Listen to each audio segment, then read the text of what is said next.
কি বুঝলেন? এই জন্যই তো বলে আমার একটু সময় দেন, আমি দেশটার একটু খাড়া করাইয়ে দিয়ে যাই। কিন্তু আমাদের দেশে অনেক রাজনীতিবিদরা এই সময়টুকু দিতে রাজি না। না, একটু সময় দিতে হবে। 18 বছর 18 বছর গেছে, কমপক্ষে 18 মাস যাও, এরপরেই না কথা বলা শুরু করার কথা। কিন্তু এত তাড়াতাড়ি গায়ে জ্বর উঠলে কেন, চুলকানি কেন? একটু ধৈর্য ধরতেই হবে, ঠিক কিনা কান? আমার কাছে আশ্চর্য লাগে, 18টা বছর পর্যন্ত একটানা যেই দলগুলো নির্যাতিত হলো, নেতা নেত্রীকে এইভাবে হারালো, এমন করে মিথ্যা মামলা খাইলো, পিট্টি খাইলো, জেলে গেল, এমন তো ছাড়া কেউই নেই, কোনো দল নাই বিরোধী দল। তাহলে হঠাৎ করে তারা আবার নতুন করে মনে হয় যেন কাল্লুই প্রধানমন্ত্রী হইয়া বসে গেছে, একটা ভাব লইছে। আগের কথা এত ভুলে গেলেন কেন? রক্ত দিছে ছাত্ররা, আপনারা চেয়ার দখলের জন্য তাড়াতাড়ি পাগল হইলেন কেন? একটু ধৈর্য ধরেন, দেখি চাচাই কোন জায়গায় নিতে চায়। কারণ চাচাই বলছে আমার ক্ষমতা দরকার নেই, বললে আমি এখন ছেড়ে দিতে পারবো। কিন্তু ডক্টর ইউনূসের মতো মানুষ যদি 5 আগস্টের পরে এই জাতির হাল না ধরতো, শুধু বিএনপি কি দেশ রক্ষা করতে পারতো? জামাত ইসলামী পারতো, হেফাজত পারতো, চরমনাই পারতো। এখনো ডক্টর ইউনূস মাইনাস হলে থাপ্পড় মেরে দেশটা নিয়ে যাবে ওই আমার দেশের পাশের দাদারা, ঠিক কিনা বলেন? আমি ডক্টর ইউনূসের পক্ষে কথা বলার জন্য না, কিন্তু একটু শক্ত হওয়ার জন্য সময় দিতে হবে। গোটা দুনিয়া ইউনূসকে চেনে, আপনারা কয়জনে চিনে? মেয়ে আন্দাজি মানতেছে, খালি পল্টনে মিছিল করে আর 3টা গরম বক্তব্য দেয়, মনে হয় যেন দেশ সুস্থ হয়ে উঠলো। ইউনূসকে ডাক দিয়া বললাম, ইউনূস রে, তুমি এবার তোমার জাতির কাছে চলে যাও। 6 মাস 40 দিন পর, কথা বলেন কয়দিন পর? 40 দিন পর এবার রওনা করলেন। কিন্তু কি করবা শোনো, আরসালনাহু, আমি আল্লাহ তারে পাঠাইয়া দিলাম, ইলা মিআতি আলফিন আও ইয়াজিদুন, 1 লক্ষ কিংবা তার চেয়ে একটু বেশি সংখ্যক হবে। অর্থাৎ ইরাকের নিনোয়া প্রদেশে তখন লোকের সংখ্যা 1 লাখের কিছু বেশি ছিল। মিয়াতা আলফিন মানে 100,000, 100,000-এ কত হয়? 1 লাখ, এর চেয়ে আর কিছু বেশি হবে। আল্লাহ তাআলা বললেন, শোনো, প্রত্যেকের কাছে গিয়ে গিয়ে বলবে, ভাই আমার পালাইয়া যাওয়া ঠিক হয় নাই, তোমাদেরকে আমি বহুত ক্ষতি করে ফেলাইছি, তোমরা ঈমান আনার জন্য আসছিলা, কিন্তু আমি ছিলাম না, গজব তো আইছেই গেছিল, তোমরা শেষ হয়ে যেতে, অতএব আমারে মাফ করে দিও, এখন তোমরা ঈমান আনো। তখন দেখবা সবাই তোমার হাতে ঈমান আনবে। 1 লাখ লোকের কাছে ইউনূস পয়গম্বরকে আল্লাহ 200 বছরের চেয়ে বেশি হায়াত দান করেছিলেন। এই জন্য সময়টা এখানে লেগে গেছিল। প্রত্যেক দরে দরে কতজন? 1 লাখের বেশি। কিন্তু আপনি যে অন্যায় করে চলে গেছেন, 18 কোটি মানুষের কাছে আইসা মাপ চাইতে হবে, তাতে সময় লাগবে 18 কোটি। প্রত্যেকের যদি 5 মিনিট করেও সময় দেয়, তাহলে হায়াত তার পাইতে হবে 957 বছর।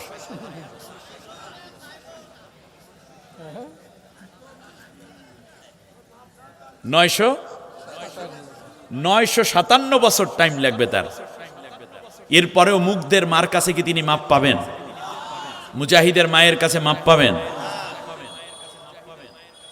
আবু সাইদের মায়ের কাছে কি তিনি মাপ পাবেন? আল্লামা সাইদি সাহেবের পরিবারের কাছে কি তিনি মাপ পাবেন? মতিরম নিজামী সাহেবের সন্তানদের কাছে, নাতি নাতিনদের কাছে কি তিনি মাপ পাবেন? আলী হাসান মুজাহিদ, মীর কাসিম আলী এবং সালাউদ্দিন কাদের চৌধুরী সহ যারা এই দেশে হত্যা হলো অন্যায়ভাবে, পিলখানার হত্যাকাণ্ডে যাদেরকে হত্যা করা হলো, তাদের পরিবারের কাছে কি উনি মাপ পাবেন? মুজাহিদ শিবনের মায়ের কাছে তিনি মাপ পাবেন? তিনি কি মাপ পাবেন?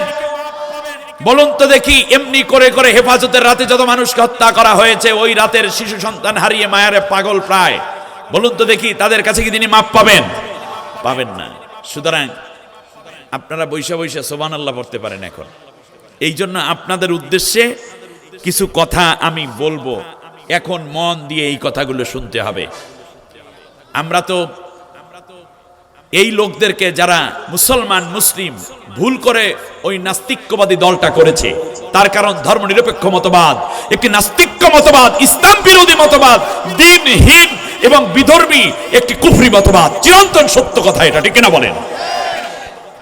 এটা কোনো মুসলমান যদি এই ধর্মনিরপেক্ষ মতবাদ করে, সেকুলারিস্ট হয়, তাহলে এই ব্যক্তি ঈমান নিয়ে মরতে পারবে না, পারবে না, পারবে না। আল্লাহ কোরআনে বলছেন উলাইকা হুমুল কাফিরুনা হাক্কা, এরা হচ্ছে নির্ভেজাল কাফের। কারণ ইয়াকুলুনা নুমিনু বিবাদিন ওয়া নাকফুরু বিবাদ ওয়া ইয়াত্তাখিদুনা বাইনা যালিকা সাবিলা, তারা ইসলামের কিছু মানে আবার কাফেরের কিছু মানে, আর মাঝখান থেকে তারা ইসলাম এবং কুফরি শক্তির মতবাদ মিলাইয়া একটা হালুয়া মার্কা দিন তারা ব্যবস্থা কায়েম করে নেয়। একটা আল্ট্রা মডার্ন মুসলিম হিসাবে নিজেদেরকে দাবি করে। আমি আল্লাহ বলছি, তারাই হচ্ছে নির্ভেজাল কাফের, হয়তো মোমেন নয়তো কাফের, মাঝখানে কোনো পথ নাই, নিরপেক্ষ কোনো কথা নাই। আমরা হয়তো মোমেন না হয় কাফের, আমরা কেউ নিরপেক্ষ না, ঠিক না বলেন? ধর্মীয় ব্যাপারে আমরা অনুসারী নাকি নিরপেক্ষ? আমরা ধর্মের অনুসারী, বলেন আমরা ধর্মের অনুসারী। আল্লাহ রাব্বুল আলামিন বলেন, শোনো, ফাআমানু ফামাত্তা'নাহুম ইলা হিন। আমি আল্লাহ কি করলাম? পরবর্তীতে আমার ইউনুসের হাতে হাত রেখে যখন তারা ঈমান গ্রহণ করা শুরু করলো, আমি আল্লাহ জাতির উপর থেকে গজব উঠাইয়ে নিলাম, আবার আমি পরকালে জান্নাতেরও ফয়সালা করে দিলাম। আমার ইউনুসকেও মাফ করে দিলাম, জাতিকেও মাফ করে দিলাম। সুবহানাল্লাহ বলেন। এবার আল্লাহ রাব্বুল আলামিন বলেন, শোনো, ফালাউলা কানাত ক্বরিয়াতুন আমানাত ফানাফাআহা ঈমানুহা ইল্লা কওমা ইউনুস। আল্লাহু আকবার। আল্লাহ রাব্বুল আলামিন বলেন সূরা আম্বিয়ার মধ্যে, আমার ইউনুস এর জাতির লোকেরা যখন ইউনুসকে ছাড়াই যখন দেখতে পেল ইউনুস বাড়িতে নাই, জাতির লোকেরা মাথা নিচু করে হাত দুইটা উঁচু করে বলল, রব্বুল আলামিন, আমাদের নবী তো নাই, তাতে কি হয়েছে? তুমি আমাদের ঈমানটা কবুল করে নাও। সুবহানাল্লাহ। নবী ছাড়া তো আমি ঈমান গ্রহণ করতাম না, কবুল করতাম না, কিন্তু কেবলমাত্র ইউনুসের অনুসারী যারা, তাদের বিষয়টাকে আমি কনসিডারের মধ্যে রেখেছি। সুবহানাল্লাহ বলেন। তাহলে বোঝা যায়, নবীও যদি পালাইয়া যায়, তার অনুসারী উম্মতেরা যদি আল্লাহর উপর বিশ্বাস করে, তাহলে ওই জাতির লোকদেরকে হেফাজত করার দায়িত্ব কে নেন? আপনাদের নেত্রী নাই, তাতে কি হয়েছে? দুর্নীতিবাজরা পালিয়ে গেছে, তাতে কি হয়েছে? আপনি আমার মোমেন ভাই, আপনি আমার বোন, আপনি নামাজ পড়েন, আপনি রোজা রাখেন, আপনি হজ করেন, না বুঝে আপনি এই অন্যায়কারীদের সাথে ছিলেন, তাতে অসুবিধা নাই। আল্লাহ আপনাকে কনসিডার করার ঘোষণা দিয়েছেন। আমার দেশের সাধারণ ভ্যান চালক অনেক ভাইয়েরা আছেন না, ওই পালাতক দলটা করে, ছোট ছোট দোকান দেয়, আছে না নাই? পুলিশের মধ্যে আছে না নাই? র্যাবের মধ্যে আছে না? গোয়েন্দার মধ্যে আছে না? ডিবিডিএস এর মধ্যে আছে না? সেনাবাহিনী, নৌবাহিনী, বিমান বাহিনীর মধ্যে আছে না? অনেক নারীরা আছে না? শিক্ষকদের মধ্যে আছে না? যেহেতু পালাইয়া গেছে, এই মুহূর্তে আপনাদের কি করণীয়? আল্লাহ তাআলা বলছেন, আমার ইউনুস পালাইয়া গেছে, তারপরেও তো আমি এই বান্দাদেরকে ছেড়ে দেই নাই, গজব দিয়ে শেষ করি নাই। সুবহানাল্লাহ পড়বেন না আপনারা? আর আপনার নেত্রী পালাইছে, তাতে হয়েছেটা কি? আপনি মন ভাঙা হয়েন না। আল্লাহ আপনার জন্য কি নসিহত করছেন সেইটা শুনেন। আল্লাহ রাব্বুল আলামিন বলেন, ফানাফাআহা ঈমানুহা ইল্লা কওমা ইউনুস। ইউনুসের জাতির লোকদের ঈমানকে আমি আল্লাহ কবুল করেছি, তার কারণ তারা তওবা করেছে, আর কোনোদিন আল্লাহ বিরোধী কাজ করব না, আল্লাহ ছাড়া অন্য কাউকে, কোনো মূর্তিকে সেজদা করব না, কোনোদিন আমাদের জাতির পিতা বানাইয়া যে মূর্তি দিছিল, ওই মূর্তিকেও কোনোদিন সম্মান করব না, ছবিকেও সম্মান করব না। সব সম্মান সেজদা পাওয়ার মালিক একমাত্র কে? আল্লাহ রাব্বুল আলামিন বলেন, লাম্মা আমানু কাশাফনা আনহুম আযাবাল খিজি ফিল হায়াতিদ দুনিয়া। যখন তারা তওবা করলো, যদি ইউনুস পয়গম্বর মসুলে নাই, নিনুয়া প্রদেশে নাই, ইরাকের মধ্যেও নাই, সে চলে গেছে মাছের পেটে, তাতে অসুবিধা কি? আমার বান্দাদের মনের কথা, আমার বান্দাদের মনের আবেগ আমি আল্লাহ ছাড়া কে বেশি বোঝে? তারা তওবা করলো, লাম্মা আমানু, যখন তারা আমি আল্লাহর উপরে ঈমান আনলো, কাশাফনা আনহুম আযাবাল খিজি ফিল হায়াতিদ দুনিয়া, দুনিয়ার মধ্যে ওদের দলের অন্যান্যদের উপরে যত মামলা হলো, যত রকমের নির্যাতন আসলো, যত রিমান্ড আসলো, আপনারা মনে করার কোনো কারণ নাই, মনে করার কোনো কারণ নাই যে বুঝি এরা রেহাই পাইয়া যাইবে, ইম্পসিবল। তার কারণ আমি একটা গোপন কথা বলে যাই, যারা পালাইয়া গেছে আপনারা মনে করছেন সব দেশ ছাইরা চলে গেছে, না, সব আছে। কোথায় আছে? না, আমার কথা আপনাদের বুঝতে হবে কোথায় আছে।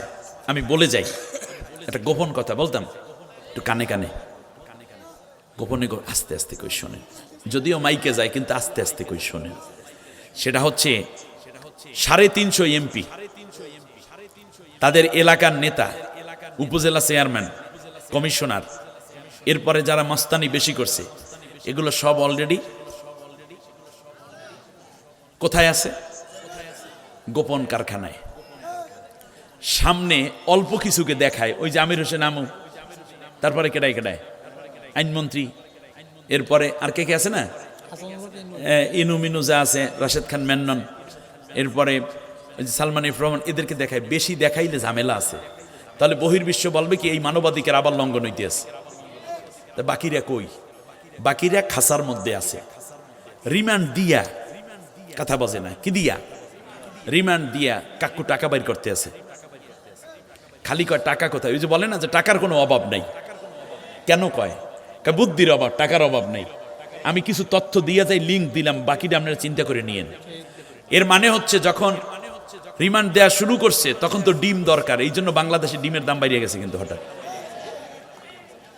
এরপরে যেই ঘটনাটা ঘটছে, তারা যেই তথ্য দেশে, তাতে দেখা যাচ্ছে যে হাজার হাজার কোটি, শত শত কোটি টাকা তারা বিদেশে পাচার করেছে।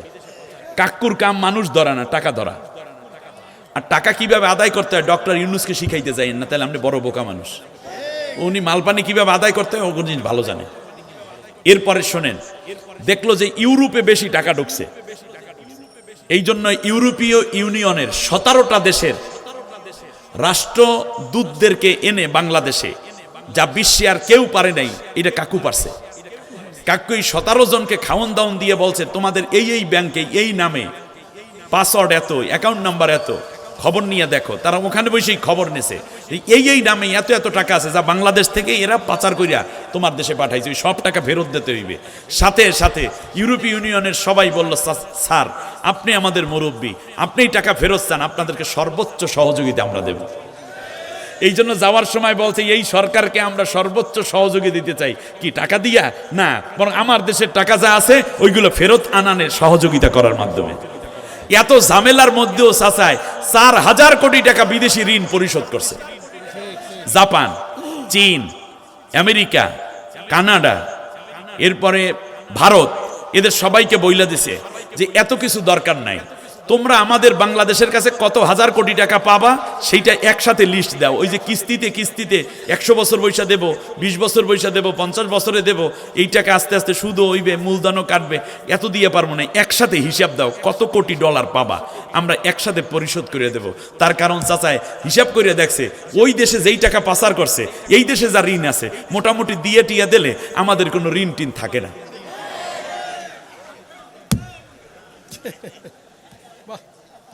কি বুঝলেন? এই জন্যই তো বলে আমার একটু সময় দেন, আমি দেশটার একটু খাড়া করাইয়ে দিয়ে যাই। কিন্তু আমাদের দেশে অনেক রাজনীতিবিদরা এই সময়টুকু দিতে রাজি না, না একটু সময় দিতে হবে। 18 বছর গেছে, কমপক্ষে 18 মাস যাও, এরপরেই না কথা বলা শুরু করার কথা। কিন্তু এত তাড়াতাড়ি গায়ে জ্বর উঠলে কেন, চুলকানি কেন? একটু ধৈর্য ধরতেই হবে, ঠিক কিনা কান? আমার কাছে আশ্চর্য লাগে 18টা বছর পর্যন্ত একটানা যেই দলগুলো নির্যাতিত হলো, নেতা নেত্রীকে এইভাবে হারালো, এমন করে মিথ্যা মামলা খাইলো, পিট্টি খাইলো, জেলে গেল, এমন তো ছাড়া কেউই নেই, কোনো দল নাই বিরোধী দল। তারে হঠাৎ করে তারা আবার নতুন করে মনে হয় যেন কাল্লুই প্রধানমন্ত্রী হইয়া বসে গেছে, একটা ভাব লইছে। আগের কথা এত ভুলে গেলেন কেন? রক্ত দিছে ছাত্ররা, আপনারা চেয়ার দখলের জন্য তাড়াতাড়ি পাগল হইলেন কেন? একটু ধৈর্য ধরেন, দেখি চাচাই কোন জায়গায় নিতে চায়। কারণ চাচাই বলছে আমার ক্ষমতা দরকার নেই, বললে আমি এখন ছেড়ে দিতে পারবো। কিন্তু ডক্টর ইউনূসের মতো মানুষ যদি 5 আগস্টের পরে এই জাতির হাল না ধরতো, শুধু বিএনপি কি দেশ রক্ষা করতে পারতো? জামাত ইসলামী পারত, হেফাজত পারত, চরমনাই পারত। এখনো ডক্টর ইউনূস মাইনাস হলে থাপ্পড় মেরে দেশটা নিয়ে যাবে ওই আমার দেশের পাশের দাদারা, ঠিক কিনা বলেন? আমি ডক্টর ইউনূসের পক্ষে কথা বলার জন্য না, কিন্তু একটু শক্ত হওয়ার জন্য সময় দিতে হবে।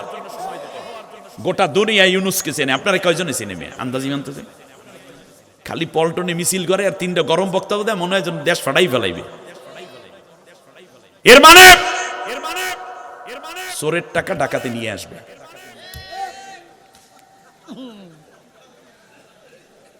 তোমরা নিছো লুকাইয়া লুকাইয়া চুরি কইরা করে 10 পয়সা 5 পয়সা করে জমা কইরা, চাচাই একসাথে 31,000 মার্কিন ডলার, 31,000 কোটি মার্কিন ডলার। বড় টান মার, সুবহানাল্লাহ। আমার আল্লাহ ডাক দিয়া কয়, শোন। ও গোপন কথা,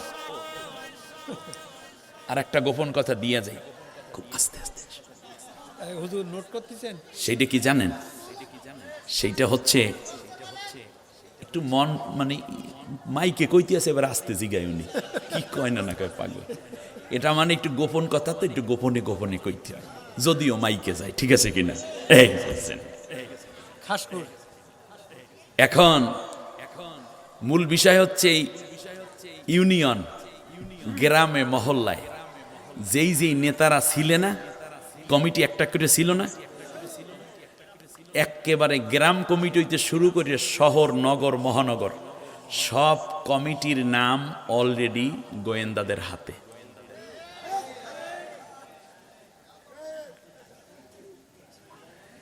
অপারেশন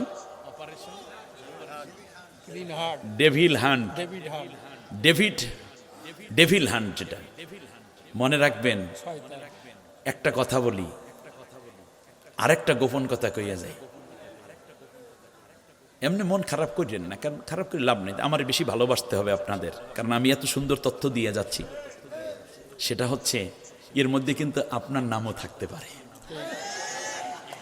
আরেকটা মজার ব্যাপার বলবো, সেইটা হচ্ছে এই তথ্য জোগাড়ের জন্য চাচায় স্বরাষ্ট্র মন্ত্রণালয়, তথ্য মন্ত্রণালয় যে দায়িত্ব দিয়েছে, আইন মন্ত্রণালয়, সেটা জামাতের লোকও না, শিবিরের লোকও না, বিএনপির লোকও না, আগের কোনো কর্মকর্তা কর্মচারীও না। এটা একটা ভিন্ন স্পেশাল বাহিনী, যারা খালি অন্যায়কে ধরতে জানে আর ছাড়তে জানে না। অলরেডি পুলিশ, র্যাব, ডিবি, সেনা বিভিন্ন এলাকায় এলাকায় ঢুকতেছে। কি মনে করছেন উনরা খালি ফুলের ঘেরান নিয়ে চলে যাইবে নাকি? এই চিন্তা কইরেন না। ওরা যে ঢুকতেছে একটা উদ্দেশ্য আছে। আর স্বরাষ্ট্রমন্ত্রী বলছে অতদিন চলবে যতদিন শয়তান ধ্বংস না হয়। এর মানে ওরা যখন বসবে তখন কিন্তু আপনার অবস্থা ঠিকই খারাপ বানাই দিয়ে যাইবে। এই জন্য একটা কথা কই, আমার কথা না, এটা আমার আল্লাহর কথা, শুনতে রাজি আছেন? আমার আল্লাহ ডাক দিয়া কয়, শোনো, লাম্মা আমানু কাশাফনা আনহুম আযাবাল খিজি ফিল হায়াতিদ দুনিয়া। যখন তওবা করলো ইউনূসের জাতির লোকেরা, আর যখন আমার কাছে বলল, আল্লাহ তুমি আমারে মাফ করে দাও, আমরা তোমার সব আইন কানুন বিধিবিধান মেনে নেব, এই কারণে আমি আল্লাহ রব্বুল আলামিন দুনিয়ার জীবনে যত ঝামেলা হওয়ার সম্ভাবনা, সব সমস্যা থেকে আমি আল্লাহ তাদেরকে বাঁচাইয়া দিয়েছি। ওয়ামাত্তা'নাহুম ইলা হিন। শুধু দুনিয়ায় ঝামেলা মুক্ত রাখবো না, বরং আমি আল্লাহ কিয়ামতের দিন এই মানুষগুলাকে জান্নাতি বানাইয়া দেব। অতএব এলাকার ছোটখাটো নেতা যারা আছেন, সামান্য সামান্য উপায় একটাই, সেটা হচ্ছে আল্লাহর কোরআনের আইনের দিকে চলে আসতে হবে, ইসলামী দলের দিকে ঝুঁকতে হবে। আর কোনো দরকার নাই অন্য ডাইন বামের দিকে তাকানোর দরকার নেই, ডাইরেক্ট কোরআনের দিকে ঢুকে পারেন। আল্লাহর কোরআন, আল্লাহর আইন, আল্লাহর বিধান, এই জমিন আল্লাহর, আমি আল্লাহর গোলাম, এখানে আল্লাহর আইন মানবো। আপনার বক্তব্য ঠিক থাকবে, আপনার এনার্জি ঠিক থাকবে, আপনার রাজনীতি ঠিক থাকবে, কিন্তু রাজনীতিটা এখন হবে আল্লাহর কোরআনের রাজনীতি হতে হবে, ঠিক কিনা বলেন? ওমরের মতো হয়ে যান, ওমরের মতো হয়ে যান, ওমরের মতো। পুরা ইসলাম বিরোধী ছিল, কালেমা পড়ার পর পুরা ইসলামের দিকে ধাবিত হয়েছে। আল্লাহ তাআলা তার সম্মানও দিয়েছেন দুনিয়ার বুকে অর্ধেক পৃথিবীর শাসক। আর মরার আগেই আল্লাহ বেহেশতের সার্টিফিকেটটা ধরাই দিলেন। আল্লাহ তাআলা এজন্য বলছেন, শোনো আমি আল্লাহ কাশাফনা আনহুম আযাবাল খিজি ফিল হায়াতিদ দুনিয়া, দুনিয়ার যত ঝামেলা আছে এগুলো থেকে আমি তাদের হেফাজত করব। কোন দিকে যাইতে হবে তাহলে? নেত্রী চলে গেছে, আপনারা এখন কোন দিকে ফেরবেন? কি বলেন, কোন দিকে? আমানু কাশাফনা, তাহলে কোরআনের উপরে ঈমান আনুন, আল্লাহর উপরে ঈমান এনে আগের সমস্ত নীতি আদর্শ সব বাদ দিয়ে, স্লোগান টোলোগান সব বাদ দিয়ে, আপা আপা বাদ দিয়ে সব তওবা কইরা আল্লাহর কোরআন বিজয়ের জন্য একটা কাজ করেন। দুনিয়ার বিপদ থেকেও বাঁচবেন, আখিরাতের জাহান্নাম থেকেও বাঁচতে পারবেন। আমরা কি এই কাজগুলো করে আল্লাহর কোরআনের দিকে যেতে সবাই রাজি আছি? যারা যারা রাজি তারা দুইটা হাত উঁচু করে আল্লাহকে দেখান।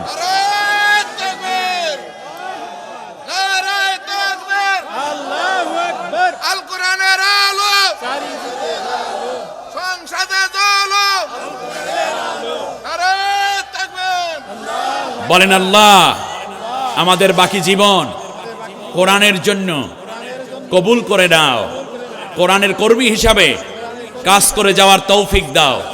কোনো মতবাদ নাই, কেবল কোরআনের আইন আমরা চাই। বলেন আমিন। আরো জোরে বলেন আমিন, আর একটু জোরে আমিন। ইয়া রব্বাল আলামিন। সম্মানিত ভাইয়েরা, সোজা ফিরে আসতে হবে কোরআনের দিকে। ক্লিয়ার? কোনো ভেজাল আছে? বুঝতে অসুবিধা? আমার আল্লাহ ডাক দিয়ে কয়, শুধুমাত্র দুনিয়ার ঝামেলা থেকেই তোমাদেরকে বাঁচাবো না, বরং পরকালের মহা মুসিবত থেকেও আমি আল্লাহ তোমাদেরকে বাঁচাইয়া দেব। আলোচনার প্রথম পর্ব শেষ। তাহলে এখন কই যাইবেন? এই নিদর্শনটা বলি, 10 মিনিটে কথা ক্লিয়ার। ঠিক আছে কিনা? অসুবিধা হচ্ছে না তো? ভালো হইতে হবে, ভালো হওয়ার মতো। ঠিক আছে কিনা? দুনিয়া আখিরাত দুইটা ভালো হবে। বলেন ইনশাআল্লাহ। রাব্বুল আলামিন বলেন, এই রকম একটি পালাতক সরকার যখন কোন রাষ্ট্রে থাকে, সেই রাষ্ট্রের ব্যাপারে আমি আল্লাহ রাব্বুল আলামিন কিছু সিদ্ধান্ত গ্রহণ করি। বলুন মারহাবা। ওয়ানুরিদু আন্নামুন্না আলাল্লাযীনা ইসতুদঈফু ফিল আরদি ওয়া নাজআলাহুম আইম্মাতাও ওয়া নাজআলাহুমুল ওয়ারিসিন وَنُمَكِّنَ لَهُمْ فِي الْأَرْضِ وَنُرِيَ فِرْعَوْنَ وَهَامَانَ وَجُنُودَهُمَا مِنْهُمْ مَا كَانُوا يَحْذَرُونَ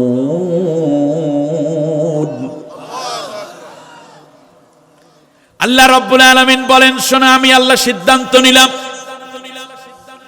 যেই দলটার উপরে বেশি নির্যাতন করা হয়েছিল সেই দলটাকে আমি আল্লাহ আমার দয়া মায়া দিয়ে ভরপুর করে দেব। এই ডিসিশন আমি নিয়েছি।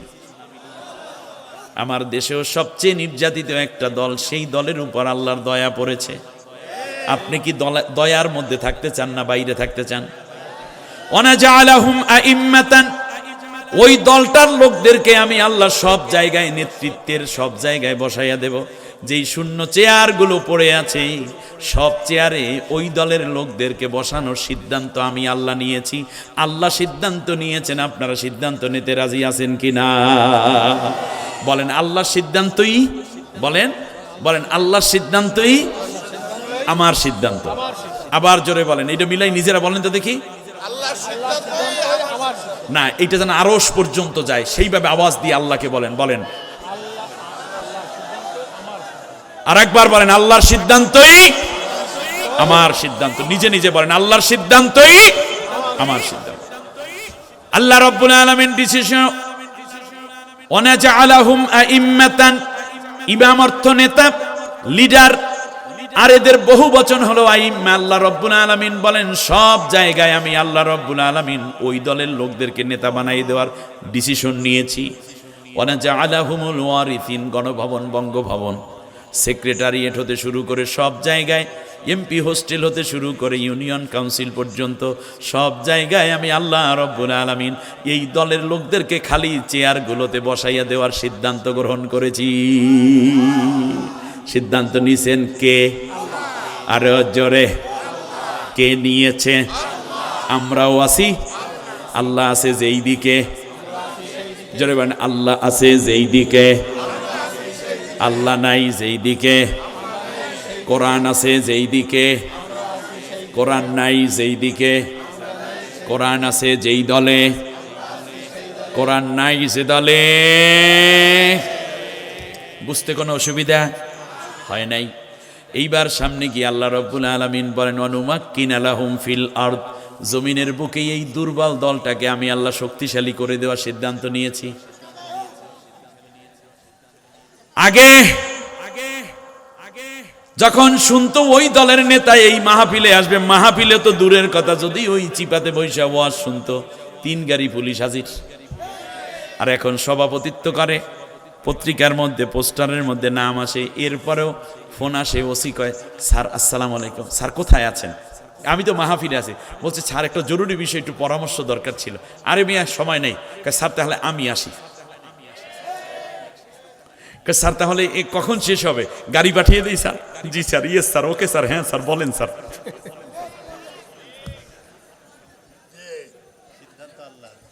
ওয়ানুমাক্কিনা লাহুম ফিল আরদ, এই লোকটাই 5 আগস্টের আগে বাড়িতে ঘুমাইতে পারে নাই। অমুক বাড়ির স্কুলের পিছনে, অমুক খালাতো ভাইয়ের বাড়িতে, অমুক বনে জঙ্গলের মধ্যে, অমুক খেরকুটার মধ্যে, ধানের মধ্যে। আমার কথা কি বুঝে আসছে? আর এখন কি ওনাদেরকে ছাড়া চলা যায় না। এখনই ফোন দেয়, বাবা আমি তো জানো তুমি, আমি যে ওই যে কালাকোটা লাগো ই করতাম, ইউনিয়ন সেক্রেটারি, আমি আমরা দায়িত্ব পালন করিনি, কিন্তু আর কি এই আর কি এই বাবা, এরপরও কি যে মুশকিলে আসি কি না কি হয় বাবা, আমি একটু বাজারে যাইতে চাই, অনেক ঝামেলা টামেলা হবে না? আচ্ছা ঠিক আছে চাচা একটু রাখেন, আমি খবর নিয়ে দেখি ওখানে ঝামেলা আছে কিনা। 10 মিনিট পর আবার বাবা বাজারে যাবো, তাই শুরু হয়ে গেছে বাবা বাবা ইয়া বানা আবার বাবা বাবা শুরু। এই ভয় সৃষ্টি করে দিয়েছেন কে? আর এদের বক্ষটা প্রশস্ত করে নিয়েছেন কে? ওয়ানুমাক্কিনা লাহুম ফিল, আমি আল্লাহ জমিনে ওদের শক্তিশালী করে দেব। এর মানে বাংলাদেশের মুসলমানরা শক্তিশালী হবে, বাংলাদেশে কোরআনের দল শক্তিশালী হবে, আগামীর পার্লামেন্ট আল্লাহর কোরআনের পার্লামেন্ট হবে। যারা চান তারা 2টা হাত উঁচু করে আল্লাহকে দেখাও, নারায়ে তাকবীর, আল কোরআনের আলো। সব দল দেখা শেষ, আল কোরআনের বাংলাদেশ। আল্লাহ তুমি কবুল করো। কোরআন যত আমরা উচ্চতায় নিতে পারবো, আমাদের শক্তিমত্তা বাড়িয়ে দিবেন কে? আল্লাহ তুমি আমাদেরকে মাফ করে দাও, আল্লাহ তুমি আমাদের কবুল করো। সুতরাং এলোমেলো আর হইয়েন না, এবার ডাইরেক্ট ঢুকে পড়েন। অনেক হুজুরেরা আছে, এখন দেখতেছি বিভিন্ন মসজিদের ইমাম সাহেব আগে দালালি করতে ওইদিকে, এখন দালালি আর মাঝখানে আর একটা শুরু করছে। না, বিভিন্ন মাদ্রাসার প্রিন্সিপাল ওস্তাদ সবাই না, কেউ কেউ এখন আবার দেখা যায় এরপরেও এত নির্যাতন, এত অত্যাচার, লাঞ্ছিত হওয়ার পরেও অনেকে দেখা যায় যে সরাসরি কোরআনের দিকে আসে নাই, মাঝখান থেকে অন্যদিকে আবার দৌড়াইতেছে। তোমাকে কপালে আরো শেষাস। আল্লাহ আমাদের এই জাতিকে মাফ করে দিন। অতএব এতটা 18 বছর যেই দল করেছেন, ও খাতা পুরো বন্ধ করে ডাস্টবিনে ফেলে দেন। এটা কোনোদিন আর জীবিত হবে না। ইতিহাস সাক্ষী দিচ্ছে, মনে রাখবেন, ইতিহাস সাক্ষ্য দিচ্ছে, আগামী ন্যূনতম 100 বছর আপনাকে অপেক্ষা করতে হবে। কারণ আপনার নেত্রী মাপও চায় না, ক্ষমাও চায় না, কিছু না। সে বরং আরো ফেসবুকে এসে লাইভ করতেছে, এক লাইভের চোটে বাবার 32 শেষ। আবার আর একবার লাইভে বাবার কবর শেষ। কি দেশের মানুষ রক্ত দিয়েছে তার ওই ভাষণ শোনার জন্য নাকি? আপনার নেত্রী আপনাকে জাহেল বানিয়েছে, চাঁদাবাজ বানিয়েছে, খুনি বানিয়েছে, দিনের ভোট রাত্রে দিয়ে অন্যের অধিকার হননকারী বানিয়েছে, দর্শনকারী বানিয়েছে। আপনার ইউনিভার্সিটির ছেলেদেরকে হেলমেট বাহিনী অত্যাচারী বানিয়েছে, মাদক সেবী বানিয়েছে, মেয়েদের সাথে থেকে নৈতিক চরিত্র ধ্বংসকারী বানিয়েছে, প্রত্যেকটা অফিসারকে দুর্নীতিবাজ বানিয়ে দিয়েছে। ঠিক কিনা বলে?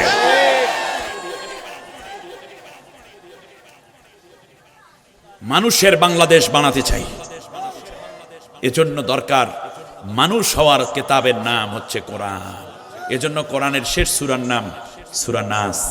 লিতুখরিজান নাসা মিনাজ যুলুমাতি ইলা, পশুর বাংলাদেশ আর হবে না, বাংলাদেশ হবে মানুষের বাংলাদেশে। যে ধর্মের হোক মানুষ হয়ে থাকবো, ইজ্জত নিয়ে থাকবো। বলেন আমিন। আল্লাহ রাব্বুল আলামিন আবার আঙ্গুল দিয়ে দেখাচ্ছেন, মিনাল মুমিনিনা রিজালুন, সাদাকু মা আহাদুল্লাহ আলাইহি ফামিনহুম মান কাদা নাহবাহু ওয়া মিনহুম মান ইয়ানতাদির ওয়া মা বাদদালু তাবদীলা। ওই দলটার মধ্যে এমনও লোক আছে যেই দলকে আমি ভালোবাসছি, সেই দলের মধ্যে এমনও নেতৃবৃন্দ আছে যাদের একের পর এক হত্যা করা হয়, জেল দেয়া হয়, ফাঁসি দেয়া হয়। একজনকে ফাঁসি দেয়, আর একজনের নাম ঘোষণা ওয়েটিং লিস্টের ওয়েটিংয়ের মধ্যে রেখে দেয়। এরপরেও তারা আমি আল্লাহর কোরআন বিজয়ের শপথ নিয়ে যে আন্দোলন শুরু করেছিল, জীবনের পর জীবন যায়, নেতার পর নেতা যায়, কর্মীর পর কর্মীকে হত্যা করে, এরপরেও তারা আল্লাহর জমিনে, আমার জমিনে কোরআনের রাজ কায়েমের শপথ থেকে এক চুল পরিমাণ পরিবর্তন হয়ে যায় না। এরকম দল বাংলাদেশে আছে না নাই? এই দলটার উপর আল্লাহ দয়া পড়েছে। এই দলটাকে আল্লাহ শক্তিশালী করবেন, এই দলের নেতৃত্ব দিবেন, এই দলকে আল্লাহ তাআলা ওয়ারিস বানাই দেবেন পলাতক গভর্নমেন্টের। নামাজের সূরাতে সবাই বসে একবার আলহামদু, তিনবার কুল হুয়াল্লাহ পড়েন। যারা দাঁড়িয়ে আছেন বসে পড়ুন, দূরে যারা আছেন কাছে চলে আসুন। মা বোনেরা যারা আছেন মেহেরবানি করে, বাড়িতে যারা আছেন মুসাল্লা বিছায়ে নিন। প্যান্ডেলে যারা আছেন সবাই নামাজের সূরাতে বসে একবার আলহামদু, তিনবার কুল হুয়াল্লাহ পড়েন, কবর জিয়ারত নিন।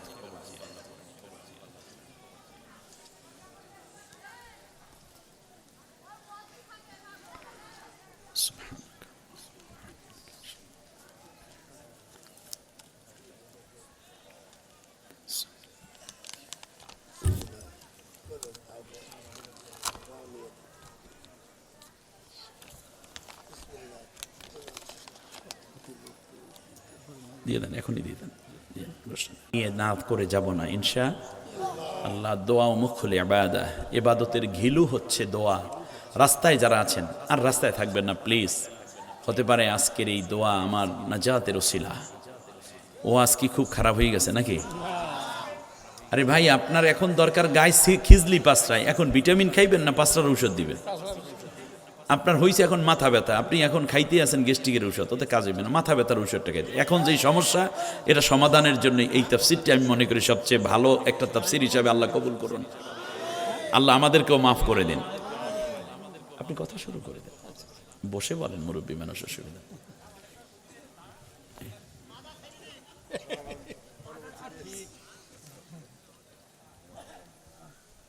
আসসালামু আলাইকুম। সমস্ত প্রশংসা রব্বুল আলামিন।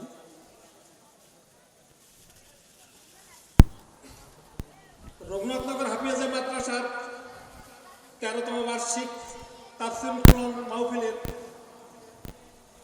প্রধান বক্তা শায়েখ মোহাম্মদ জামাল উদ্দিন ঢাকায়, দ্বিতীয় বক্তা হিসাবে উপস্থিত ছিলেন পানি দিও তো হযরত মাওলানা আবু জার গিফারি চৌগাছায়। প্রধান অতিথির অলঙ্কৃত করেছেন জনাব মোহাম্মদ মাসুদ করিম কপু, বিশিষ্ট সমাজ সেবক।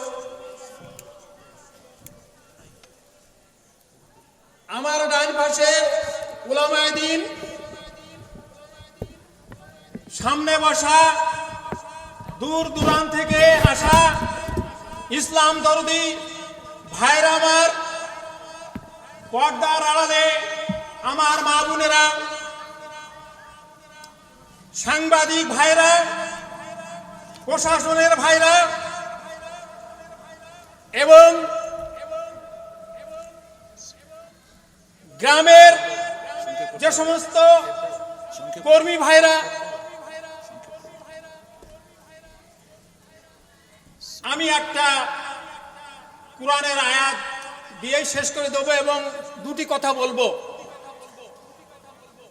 তোমরা সকলে আল্লাহর রজ্জু দৃঢ়ভাবে ধরে আঁকড়ে ধরো এবং পরস্পর বিচ্ছিন্ন হয়েও না। সূরা আল ইমরান আয়াত সংখ্যা 103। এই হতো সভাপতির বক্তব্য তো খুব ভালো ছিল। মা বোনেরা, আল্লাহ নবীর একটি হাদিস, নবীজি বলেছেন, যেই নারী আমার কাছে 4টা কাজের জামিনদার হবে, আমি মুহাম্মদুর রাসূলুল্লাহ তার জন্য বেহেশতের জামিনদার হয়ে যাব। সুবহানাল্লাহ। খুব শর্ট সিলেবাস, প্রাপ্তিটা অনেক বড়। এবং নবীজি বলেছেন, জান্নাতের যেই দরজা দিয়ে ইচ্ছে ওই নারী সেই জান্নাতের ওই জান্নাতেই সে প্রবেশ করার সুযোগ পেয়ে যাবে। এক নম্বর হচ্ছে যেই নারী দৈনিক 5 ওয়াক্ত নামাজ পড়বে। এটা খুব কঠিন কাজ না। এই নামাজ তরক করবেন না। স্কুল কলেজ ইউনিভার্সিটিতে পড়েন, কিংবা আপনি শ্বশুর বাড়ি থাকেন, ভাইয়ের বাড়ি বেড়াতে যান, দাদি বাড়ি বেড়াতে যান, গাড়িতে থাকেন, লঞ্চে থাকেন, যেখানে থাকেন না কেন, নামাজের ওয়াক্ত হলে নামাজটা পড়ে ফেলবেন। নামাজ আপনার সাথে হবে, সাথী হবে। সুতরাং নামাজ কাজা করবেন না। এক। দ্বিতীয় হলো রমজানের রোজা রাখবে। যে সামনে রমজান আসতেছে, আমরা রোজা রাখবো ইনশাআল্লাহ। যে আগামীকাল বৃহস্পতিবার দিন শাবানের রোজাটা আমরা রাখতে পারি। যদিও 13, 14, 15 চলে গেছে। নবীজি এই মাসে এত বেশি রোজা রাখতেন, আয়েশা রাদিয়াল্লাহু তাআলা আনহা বলেন যে নবী শাবান মাসে এত বেশি রোজা রাখতো, মনে হয় যেন রমজান মাস চলেই এসেছে। সুবহানাল্লাহ।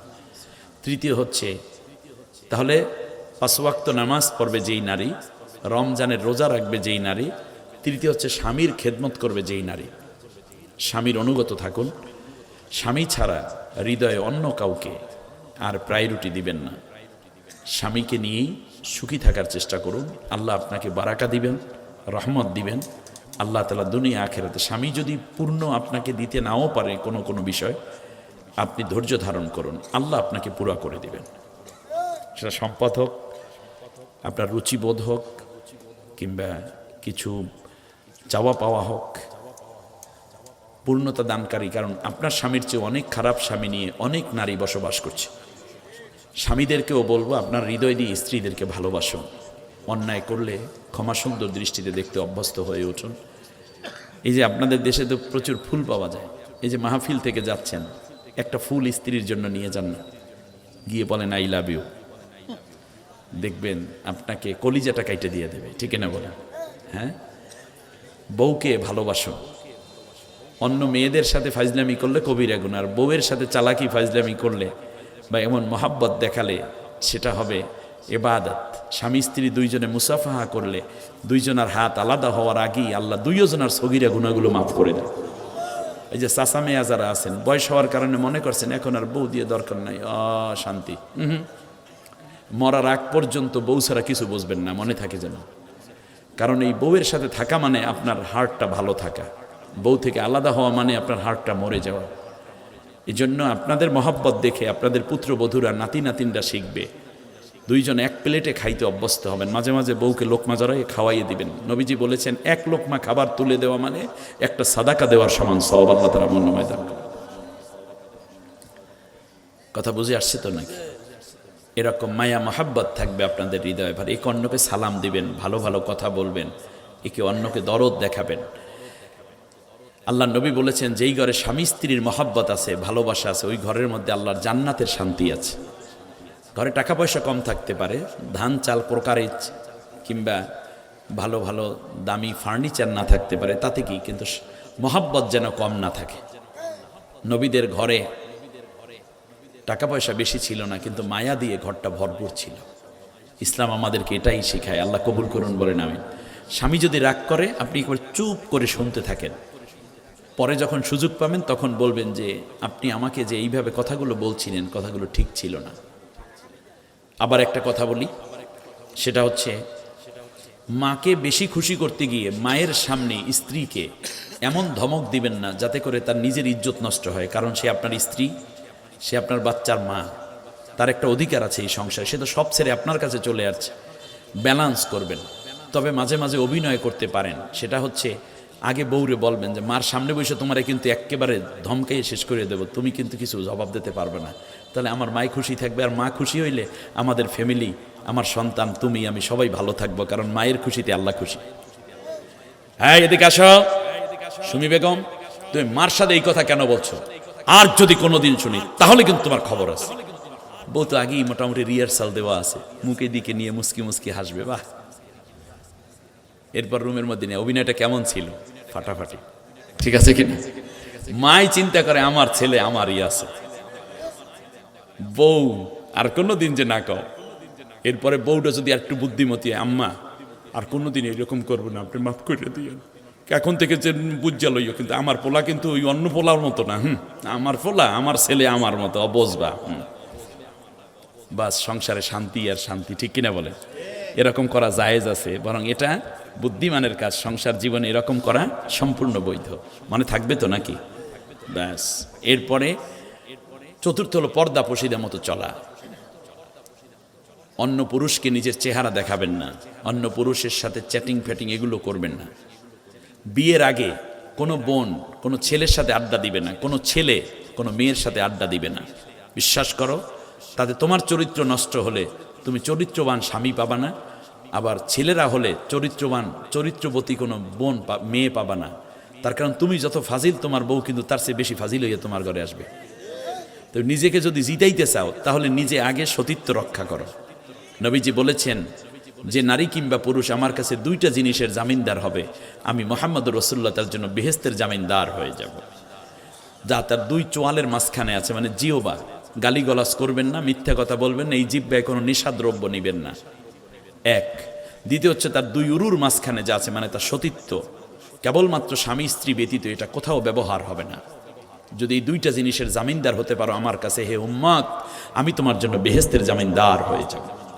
অতএব মা বোন, দৈনিক 5 ওয়াক্ত নামাজ, রমজানের রোজা, স্বামীর খেদমত, পর্দা পশিদা মতো চলা, এই 4টা কাজ আপনি করুন, আপনি জান্নাতে চলে যাচ্ছেন ডাইরেক্ট।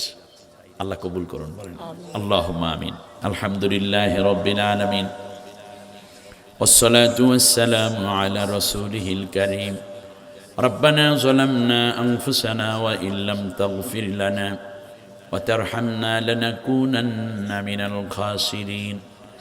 রব্বুল আলামিন রঘুনাথ নগর গ্রামবাসীর উদ্যোগে আয়োজিত হাফিজি মাদ্রাসার উদ্যোগে এই 13তম তাফসীর মাহফিল, ভিক্ষুকের মতো তোমার দুয়ারে হাতগুলো বাড়িয়ে দিয়েছি। জীবনে যত গুনাহ করেছি, কোরআনের বরকতে, নবীর মহাব্বতে আমাদের জিন্দেগির তামাম গুনাহ রাশি মাফ করে দাও। গুনার বোঝা মাথায় লইয়া দেশ বিদেশে ঘুরি, কোন দিন জানি আজরাইলের হাতে ধরা পড়ি। কত ওলামা হাত পেতেছেন আল্লাহ, কত মুরব্বীরা, হাফেজে কোরআন, যুবক ভাইয়েরা, মা বোনেরা, তাহাজ্জুদ গোজার নারী, হাফেজের মা, আলেমের স্ত্রী, আলেমের কন্যা, যার চোখের পানি দেখলে তোমার বেশি মায়া লাগে, যার কান্নার আওয়াজ তোমার আরশ পর্যন্ত গিয়ে ধাক্কা খায়, তাদের হাতের বদৌলতে আমাদের সকল আর মুনাজাত কবুল করে না। কোরআনের ময়দান থেকে একজন বান্দা বান্দিকেও গুনাহ নিয়ে বাড়িতে ফিরাইও না আল্লাহ। তুমি যদি আমাদেরকে মাফ করে দাও, তোমার কাছে তো কেউ জিজ্ঞেস করার সাহস নাই, আল্লাহ ওরে মাফ করলা কেন? যত অপরাধ করছি মাবুদ এই জীবনে, মাফ করিয়া দেন গো আপনি নিজ গুণে। আল্লাহ তাআলা ভিক্ষুক যদি এক দুয়ারে গিয়ে ভিক্ষা চায়, বাড়িওয়ালা রাগ করে তাড়াইয়া দেয়, আর এক দুয়ারে গিয়া দাঁড়ায়, কিছু না কিছু পেয়ে যায়। এই গভীর রাত্রে আমাদের গুনার কারণে তুমি যদি তোমার রহমতের দুয়ার থেকে ফিরাইয়া দাও, আমরা কোথায় যাব? আমাদের তো আর কোনো আল্লাহ নাই।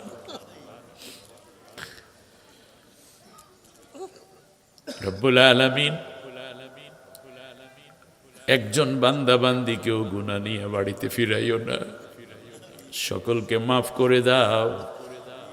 বেগুনা মাসুম বানাইয়া, নিষ্পাপ করে তোমার ওলি বান্দা বান্দি বানাইয়া বাড়িতে ফিরাইয়া দাও। দয়া করে যতদিন দুনিয়ায় বাঁচাইয়া রাখবা, কোরআনের পথে, নবীর আদর্শ মতে জিন্দেগি যাপন করার তৌফিক দাও। সওয়াব যা দিয়েছ, তিলাওয়াত, তালিম, দান, অনুদান, জিকির, আজকার, দুরুদ ও সালামে, নবীজির রওজা মোবারকের সওয়াবগুলো কোটি কোটি গুণ বাড়াইয়া তুমি আল্লাহ পৌঁছাইয়া দাও। আল্লাহ তাআলা ওই মক্কা মদিনার পাগল যারা এই মজলিসে হাত বাড়াইলাম, জীবনে একটা বারের জন্য হলেও তোমার ঘর আর নবীর রওজা জিয়ারত না করাইয়া কাফনের কাপড় পরাইও না। আল্লাহ সবার ডাকে সাড়া দিও, নীরবে থেকো না।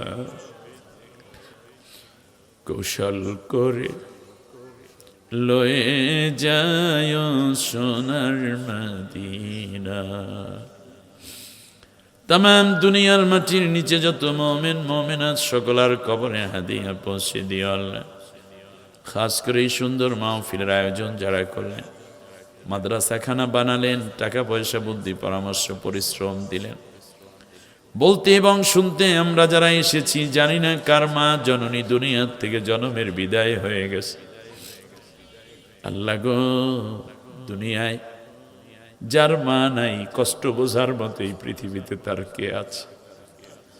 ঘরের মধ্যে গেলে মা জননীর হাজারো স্মৃতি, রুমের মধ্যে গেলে মায়ের জায়নামাজ, মায়ের পানের বাটা, চোখের চশমা, মশারি, বিছানা বালিশ, পায়ের জুতো পড়ে আছে মায়ের, কিন্তু মা কইয়া ডাক দিলে যার কেউ আর জবাব দেয় না। আল্লাহ দয়া করে মায়ের কবরটাকে জান্নাতের টুকরা বানায়া দাও। এই পৃথিবীতে কত মানুষ দেখি বাবার মতো কেউ আপন করে নাম ধরে ডাকে না রে মাওলা। বাবা হারা সন্তান এই মজলিসে যারা রইলাম, প্রত্যেকের বাবাদের কবরগুলোকে আল্লাহ জান্নাতের নূর দিয়ে মুনাওয়ার করে দাও। গুনাহগার বলে ডাক দিয়া মা বাবাকে কবরে তুমি শরম দিও না। মরিয়া গিয়াছে যার মা ও বাপ, আল্লাহ তুমি তাদের গুনাহ করো বাপ। মা বাবা একজন কিংবা উভয় যাদের বেঁচে আছেন, নেক হায়াত বাড়াইয়া দাও, খেদমত করে তোমার রহমত লাভের তৌফিক দিয়ে দাও। আল্লাহ তাআলা তোমার কাছে আরজ করি মাবুদ, আমাদের সন্তানগুলোকে নেককার বানাইয়া দিও, উন্নত চরিত্রবান বানাও, দিনদার বানাও, ইসলাম বিরোধী বানাইও না। আমাদের বদনাম হয় এমন আখলাকওয়ালা সন্তান তুমি তাদের বানাইও না। আমাদের মরার পর যেন দোয়া করতে পারে এমন উন্নত সন্তান বানাও। মাদ্রাসাখানা কবুল করো, মাহফিলকে কিয়ামত পর্যন্ত কায়েম ও দায়েম করে দাও। মাদ্রাসার হাজত পুরা করে দাও, ছাত্রদের মেধাশক্তি বাড়াইয়া দাও, ওস্তাদদের শিক্ষাদান কৌশল আরও বৃদ্ধি করে দাও। বাংলাদেশকে কোরআনের দেশ হিসাবে কবুল করো।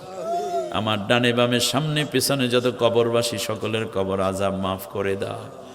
নারীদের মধ্যে আল্লাহ জানি না কার মা নাই, কার বাবা নাই, কলিজার টুকরা সন্তান হারাইয়া কোন মা যেন কাটা কবুতরের মতো ছটফট করছে, স্বামীকে হারাইয়া কে যেন কান্দে।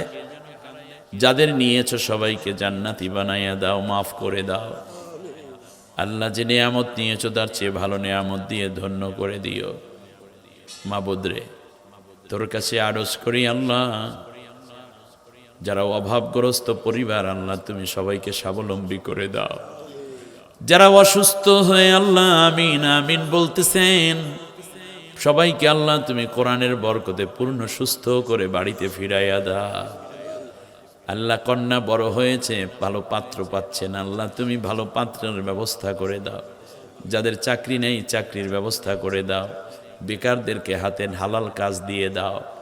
যে যে নিয়ত করে আমিন আমিন বলছেন সকলের মনের নেক আশাগুলো পুরা করে দাও। মরণ যেদিন আসবে, কোরআনের কথা বলছি, কোরআনের পথে চলছি, এমন অবস্থায় শাহাদাতের মাউত নসিব করে দিও। কলিজার টুকরা সন্তান কিংবা ভালো আলেম দ্বারা সূরা ইয়াসিন কানে শুনাই আরামের মরণ দিও। ইন্তেকাল যখন চলে আসবে আল্লাহ, কেউ তো কাফনের কাপড় আনতে যাবে, কেউ বড়ই পাতা গরম পানিতে দিয়ে জনমের গোসলের আয়োজন সাজাবে। সন্তানরা আব্বু আব্বু বলে কপালে চুমু খাবে, মা মা বলে বুকের মধ্যে মাথা রেখে ডাকবে। ওই কঠিন মুহূর্তে ঈমান যেন বেঁচে থাকে আল্লাহ, তুমি সেই মজবুত দরাজ দিল ঈমানদার হিসেবে আমাদেরকে মঞ্জুর করে না। ইন্তেকালের সময় নবীজির নূরের চেহারাখানায় একবার দেখার মতো সুযোগ করে দিও। মাটির দেশে বাড়ি আমার, মাটির দেশে ঘর, এ দুনিয়ায় যারা আপন সবই হবে পর। ইন্তেকালের সময় সকলের জবান থেকে জারি করে দিও লা ইলাহা ইল্লাল্লাহু মুহাম্মাদুর রাসূলুল্লাহ।